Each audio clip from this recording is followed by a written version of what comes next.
ሌላ አሁን ባንክ ላይ የሚበደሩ ስለ ባንክ አበዳደር ለምሳሌ አንድ መንግስት ሰራተኛ ምን የተለያዩ ባንክ ላይ ተበድሮ እንዴት እንደሚበደርና ሲበደር በምን አይነት አሰራር አስልተው እንደሚሰጡት ለማወቅ የሆነ ፎርሙላ አሳያችኋለሁ። ዳይን ተከታተሉ። ለምሳሌ አንድ መንግስት ሰራተኛ ምን ሌላ ምን ባንክ ላይ ብር ይበደራል። ግን በየወሩ ምን ያህል ከፍላለሁ ስንት ከፍዬ ስንት ላይ የሚለውን ለማወቅ እንዴት እንደሚያስሉት ለማወቅ በቀላል ሜትድ እናሳያቸዋለን። እሱ ምን ይባላል? ፎርሙላው ሜትዱ አሞርታይዜሽን ማለት ነው። ይሄ ማለት አሞርታይዜሽን ማለት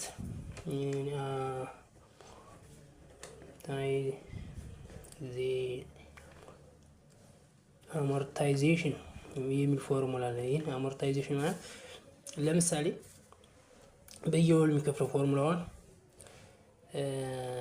ኤምፒ መንዝሊ ፔይ ማለት ነው። መንዝሊ ፔይ which equal to principal ዋናው ሲባዛ በሬቱ into 1 plus r the power of n over 1 plus r the power of n minus 1 በዚህ ፎርሙላ ተጠቅመው ነው የሚሰራው ባንክ። በዚህ ሜትድ አንተ ታውቃለህ። ለምሳሌ ፔይ ማለት ኤምፔ ማለት መንዝሊ ፔይ ማለት በየወሩ የምትከፍለው ማለት ነው። ፒ ሚንስ ፕሪንሲፓል ማለት ፕሪንሲፓል ማለት አር ኢዝ ሬት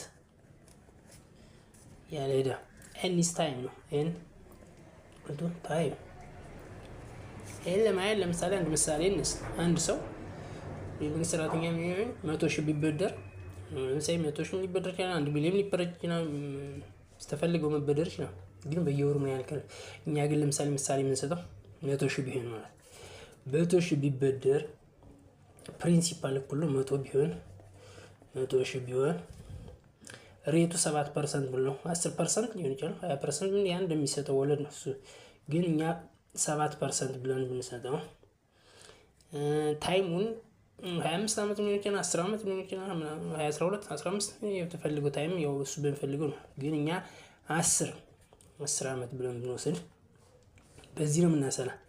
ለምሳሌ ይሄ 0.07% ሲካፈል 12 እኩል ነው 0.00583 እያለ ነው። እዚህ ነው ቆማ